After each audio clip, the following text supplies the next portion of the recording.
Olá, irmãos, juntos mais uma vez, pela graça do nosso Deus, desejo a todos mesmo uma excelente semana, que Deus possa guardá-los e abençoá-los. Vamos meditar nesse dia, em 1 Pedro, capítulo 5, finalzinho na primeira carta de Pedro. Gostaria de ler com vocês 1 Pedro 5, do versículo 5 até o versículo 11. Diz assim a palavra do Senhor. 1 Pedro 5, 5. Rogo igualmente aos jovens, sede submissos aos que são mais velhos, outros sim no trato de uns com os outros, cingivos todos de humildade, porque Deus resiste aos soberbos, contudo, aos humildes concede a sua graça. Humilhai-vos, portanto, sobre a poderosa mão de Deus, para que ele em tempo oportuno vos exalte, lançando sobre ele toda a vossa ansiedade, porque ele tem cuidado de vós. Sede sóbrios e vigilantes. O diabo, vosso adversário, anda em derredor como um leão que ruge procurando alguém para devorar. Resisti-lhe firmes na fé, certos de que sofrimentos iguais aos vossos estão se cumprindo na vossa irmandade espalhada pelo mundo.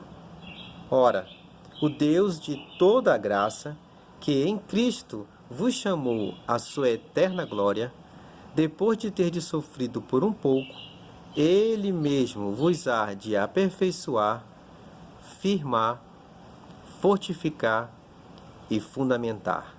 A Ele seja o domínio pelos séculos dos séculos. Amém. Queridos, no final desta carta, o apóstolo Pedro nos fala de 4 coisas bem interessantes que eu gostaria que nós pensássemos nesse dia. Lembrando a você que esta carta ela é uma carta de consolo na perseguição e de esperança cristã. Pedro trata nessa carta sobre vários assuntos. Por exemplo, ele fala eu diria assim, incentivando os irmãos, levando esperança, consolando os corações, lembrando a vocês que era momento de muita perseguição, dor, tribulação, e Pedro escreve essa carta de consolo para a igreja, para que os irmãos ficassem ali mais firmes, e como nós vamos ver, ele fala da viva esperança lá no início do capítulo 1, ele fala de ser santo, ele fala de amar verdadeiramente ao próximo, o amor fraternal, ele fala a respeito da responsabilidade de sermos luz e proclamarmos a Deus, na verdade, proclamarmos as virtudes de Deus, Fala da importância do bom testemunho de vida e a submissão às autoridades, seu serviço à sociedade, o trato para com o seu próximo, os deveres dos casados, tanto esposa como marido, e o sofrimento na vida cristã.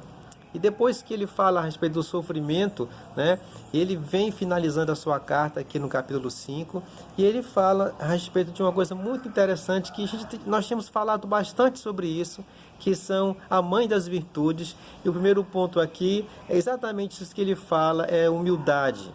Veja bem aqui no versículo 5, rogo igualmente aos jovens, sede submissos aos que são mais velhos, outros sim, no trato de uns para com os outros, cingivos todos de humildade, porque Deus resiste aos soberbos, contudo, aos humildes concede a sua graça. O Senhor fala através do seu apóstolo a respeito da humildade com relação a 2 coisas. Primeiro, em relação à submissão, e em segundo, em relação ao relacionamento de um para com o outro. Ele fala aqui no trato de uns para com os outros. Primeiramente, queridos, pense o seguinte. Ele fala que os mais jovens, têm que estar submissos aos mais velhos. Essa questão da autoridade. E Pedro trata isso um pouco antes na sua carta a respeito da submissão às autoridades. E interessante, ele finalizando esta carta, ele começa a pontuar isso como, uma verdade, um ato, uma atitude de verdadeira humildade. os mais jovens estarem submissos aos mais velhos, respeitando, ouvindo a experiência, ouvindo mesmo o ensino, né? E ele fala uma coisa aqui muito interessante que me chama a atenção. Quando ele fala sobre isso, ele em seguida fala em relação também no trato de um com os outros. No relacionamento, ele diz, não só na submissão, mas também com relação ao relacionamento deles, a relação deles, na verdade. Veja bem, quando ele fala isso, ele diz o seguinte: cingi-vos todos vós de humildade. Então, tanto o jovem tem que ter submissão para com o mais velho, tendo humildade de ouvi-lo, de aprender com ele, que também o mais velho tendo humildade de aprender também com os mais jovens, de ouvir aos mais jovens, de considerar também a opinião dos mais jovens, porque o revestimento de humildade é para todos. E é importante que tem que haver isso no trato de um para com o outro. Quando o texto fala que cingi-vos todos de humildade, a palavra cingi-vos, ela é vestir-se, né? É como se você vestir um manto, vestir uma bata, pegar uma cordinha e amarrar. Você está vestido desta humildade. É isso que Pedro está falando. Nós temos que cingir-vos dessa humildade, vestir a roupa. Então, pense nisso, não esqueça. Roupa da humildade para servir uns aos outros. E é interessante nós vermos porque em seguida quando ele fala isso, ele fala em relação à submissão, ele fala em relação ao trato de um para com o outro, a relação das pessoas, né? E ele diz que temos que nos vestir da roupa da humildade. Sabemos que a humildade é a mãe das virtudes, queridos, e sem ela nós não poderemos desenvolver as outras virtudes na qual é necessário para agradarmos ao Senhor, é necessário aquilo que Deus tem nos mandado fazer. E quando Pedro fala desses cingivos, ele em seguida diz algo muito interessante e importante nós observarmos. Vista a roupa da humildade, porque Deus não se agrada, Deus resiste aos soberbos. Deus resiste, Deus não se agrada, Deus não abençoa, Deus não vai. Deus mantém como assim, olha, eu resisto àquela pessoa, eu mantenho ela distante de mim, eu não me aproximo dela, eu não me achego a ela.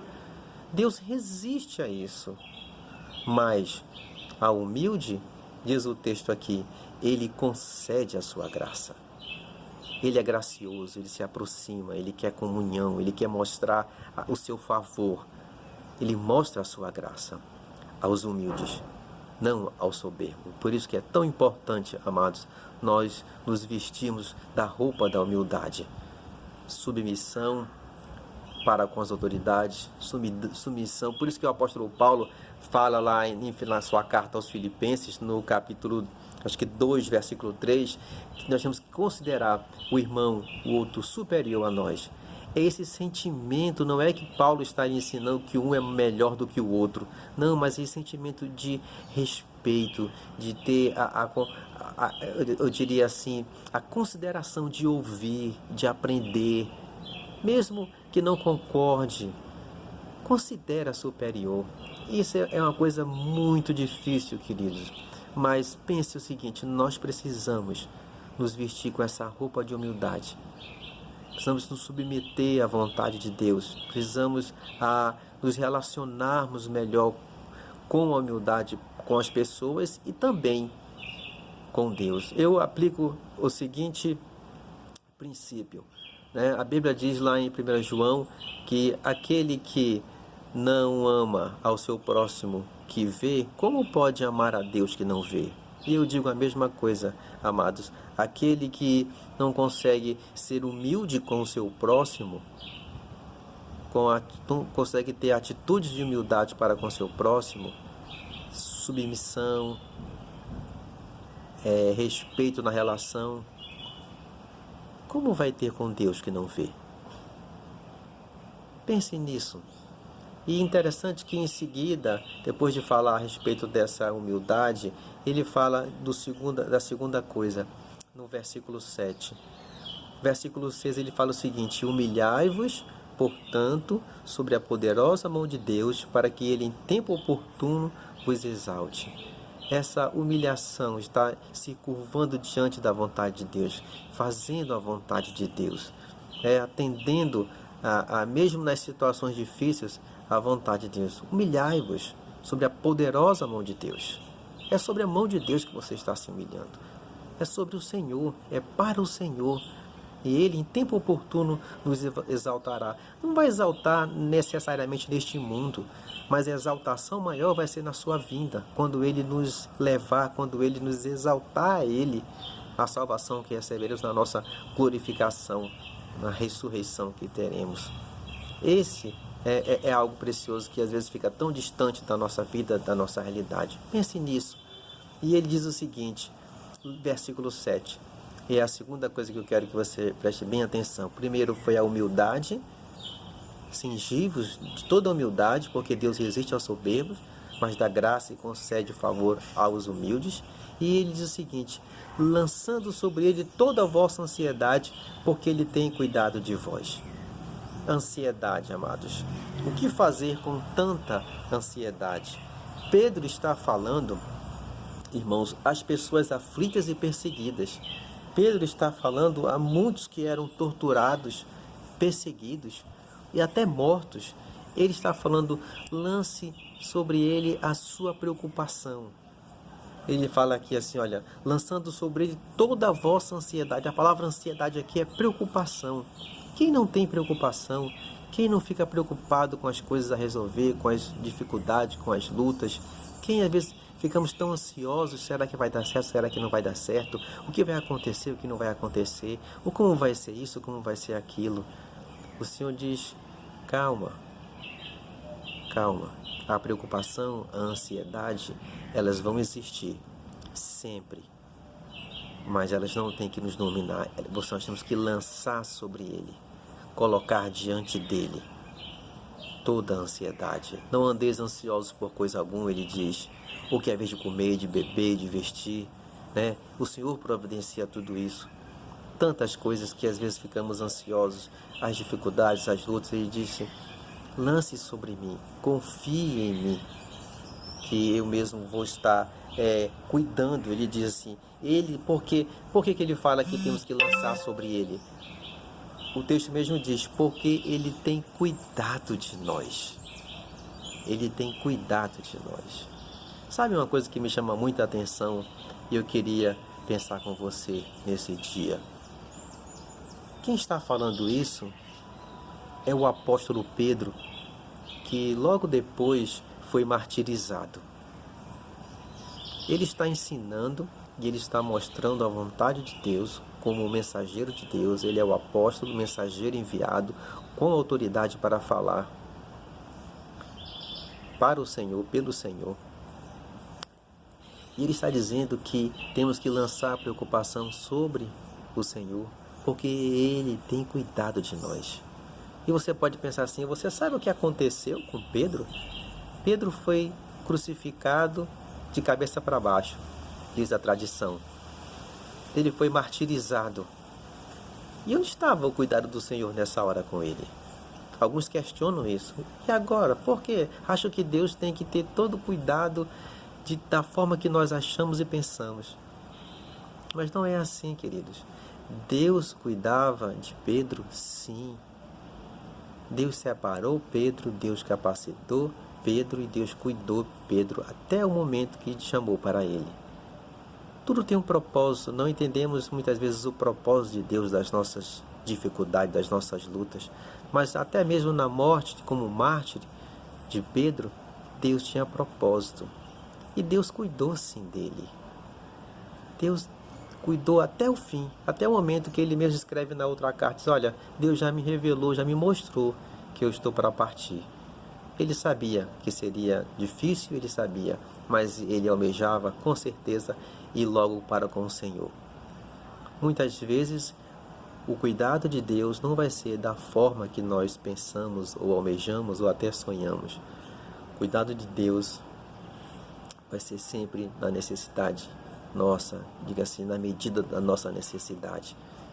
Pense sobre isso. Não quero lançar dúvida no seu coração, mas eu quero que você seja realista, que você veja a realidade, porque muitos estão falando que Deus vai cuidar de tudo e que nada vai acontecer conosco e que Deus tem cuidado de nós. Nós vamos lançar toda a nossa ansiedade, toda a nossa preocupação sobre Ele e Ele vai resolver tudo.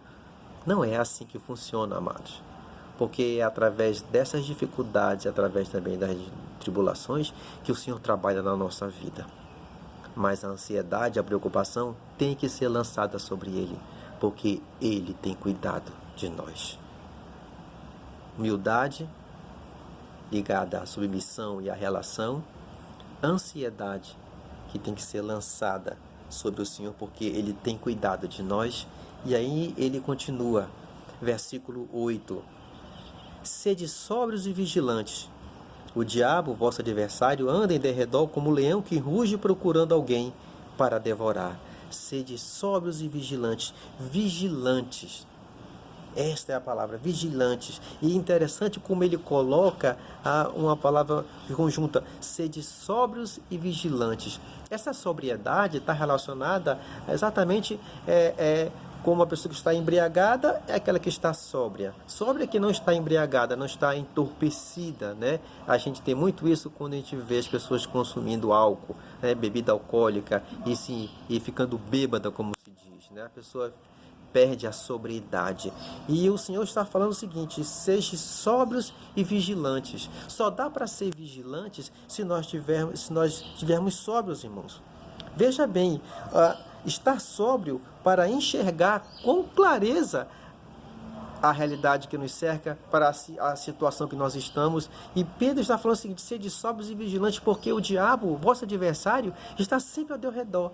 Sempre o inimigo está ao teu redor para te destruir. Então é necessário sobriedade para estar vigilante a estas coisas. E eu fiquei pensando sobre isso, irmão. Sabe uma coisa? Pedro está nos mostrando mesmo que muitas vezes nós não percebemos isso. Nós não estamos vigilantes. Nós estamos andando como se, sabe, não estamos entorpecidos. Muitas vezes as pessoas estão entorpecidas. Nós estamos entorpecidos.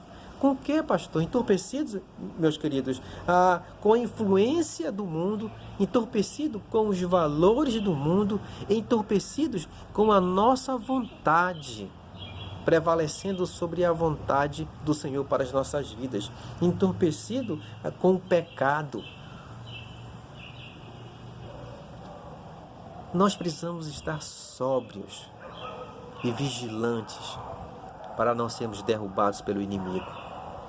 Sobriedade, amados. Isso tem faltado sim no nosso meio. Sobriedade e vigilância. Vigilante. Eu preciso estar vigilante, mas eu tenho que estar sóbrio para poder vigiar. Já viu uma pessoa bêbada andar direito, cambaleando, não sabe nem o que está acontecendo ao redor dela? Como é que ela pode vigiar? Como é que ela pode se cuidar de perigo? Como é que ela pode fugir do perigo? Como é que ela pode avaliar as circunstâncias? Ela precisa estar sóbria. Nós precisamos de sobriedade. E muitas vezes nós temos perdido essa sobriedade com as coisas do mundo, com os valores do mundo entrando em nosso coração, com a nossa própria vontade, nosso querer a qualquer custo. Já viu aquele termo, a pessoa fica cega porque queria tanto uma coisa e não viu o que estava ao redor dela, porque só olhava para aquilo que queria. Temos que nos preocupar qual é a vontade de Deus e estar sóbrios e vigilantes quanto a isso.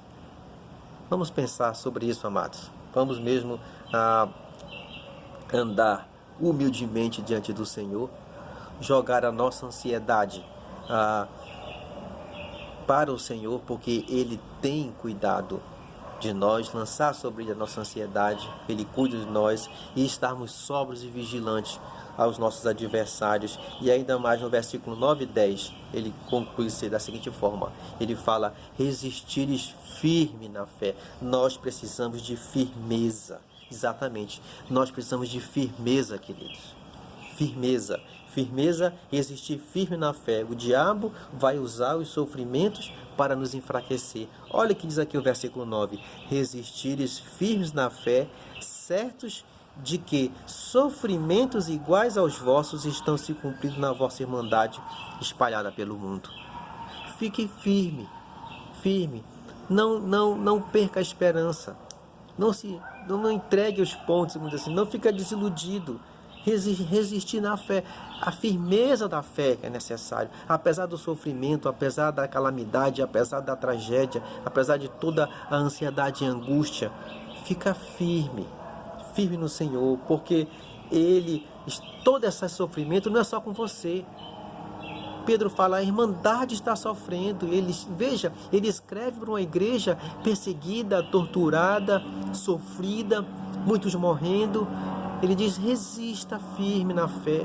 Esse seu sofrimento não é só seu, é só você que está nessa condição. Muitos estão sofrendo, a irmandade está sofrendo, mas resistir firme na fé, né? Porque ele diz no versículo 10, ora, o Deus de toda graça, que em Cristo vos chamou à sua eterna glória, depois de ter sofrido por um pouco, Ele mesmo vos há de aperfeiçoar. Veja o que diz, o sofrimento vai fazer parte da nossa caminhada cristã. O sofrimento é uma ferramenta que o Senhor vai usar para nos aperfeiçoar. Exatamente. Ora, o Deus de toda graça, que em Cristo vos chamou à sua eterna glória, depois de ter sofrido por um pouco, Ele mesmo vos há de aperfeiçoar. Oh, amados, nós fomos chamados para esse aperfeiçoamento. Nós fomos regenerados para esse aperfeiçoamento, para essa transformação. Aqueles que não tinham sem esperança, que não tinham esperança, para agora aqueles que vivem com esperança. A bendita esperança. Aqueles que eram pecadores agora buscam ser santos. Aqueles que eram homens maus agora buscam ser homens bons. Aqueles homens arrogantes buscam agora ter humildade. Aqueles homens egoístas que não se importavam com o outro agora viram homens que se importam com o outro. Aperfeiçoamento, transformação. Nós precisamos ser aperfeiçoados na esperança, na santidade, na bondade, na humildade e na coletividade. É isso que nós precisamos. E Pedro trata tudo isso nessa carta. Ele fala mesmo da esperança, ele fala mesmo da santidade, ele fala mesmo da pureza, ele fala mesmo de ser homens bons e não maus, ele fala mesmo da humildade, ele fala mesmo da coletividade. Mesmo que o outro seja mal, pague o mal com o bem. Se preocupe com o próximo. Ore pelo próximo. Se preocupe com aquele que ele persegue. Não só pensar em si mesmo. Oh, nós precisamos melhorar isso, queridos. Você sabe disso. Pense em que você tem sido aperfeiçoado. Em que? Temos muita coisa. Por isso que depois ele fala de aperfeiçoar, ele diz, Ele mesmo vos há de aperfeiçoar, ele continua, firmar, quer dizer, confirmar no caminho, estabelecer no caminho do Senhor, aperfeiçoar, e ele vai te firmar no caminho do Senhor. Exatamente, é você ficar firmado nesse caminho e prosseguir firmado nesse caminho. E ele fala o seguinte, firmar, fortificar, ele vai fortalecer para nós continuarmos a luta, ele vai fortalecer para você suportar esse aperfeiçoamento. E o sofrimento era uma das ferramentas para esse aperfeiçoamento. O sofrimento que passamos muitas vezes é para o nosso aperfeiçoamento da esperança, da bondade, da humildade, da coletividade, da nossa santidade. Deus está trabalhando em tudo em nós. Pense nisso. Aperfeiçoar, ele diz firmar no caminho, estabelecer mesmo no caminho do Senhor, fortificar, lhe dando força para você ficar firme, para suportar essa transformação, esse aperfeiçoamento, e você continuar na luta e fundamentar, vai alicerçar na rocha, vai alicerçar cada vez mais a sua fé em algo sólido. aperfeiçoar, firmar, fortificar e fundamentar. É isso que ele quer fazer. Não esmoreça por causa do sofrimento. Não esmoreça por causa da angústia. Todos têm passado por isso. Mas Ele está aperfeiçoando a sua igreja. Ele está mesmo firmando a sua igreja. Ele está fortalecendo a sua igreja. Ele está mesmo fundamentando a sua igreja, apesar de todas essas lutas e através dessas lutas. Por isso que é tão importante, queridos irmãos, como Pedro está falando, sim, amados, humildade. Humildade com submissão, humildade na nossa relação. Ansiedade, nada de ansiedade. Preocupação, lançar sobre Ele a nossa ansiedade, porque Ele tem cuidado de nós. E o que mais ele diz? Ele fala sobre ser sóbrios e vigilantes. Sobriedade e vigilância. Vigilante aos inimigos, às coisas que nos acontecem. E a firmeza. Precisamos estar firmes na fé. Por isso que o Senhor fala de fundamentar. Que Deus nos ajude a estarmos fundamentados cada vez mais. Que isso sejam verdades preciosas na nossa vida. E nós nos preocupemos que existem muitas coisas que nós precisamos nos aperfeiçoar. Olhemos para esta carta mesmo, que é uma tão preciosa aqui, que ele escrevia para aqueles irmãos com muito sofrimento, com muita angústia, com muita dor, mas estavam cada vez mais firmados na fé. Que Deus nos abençoe.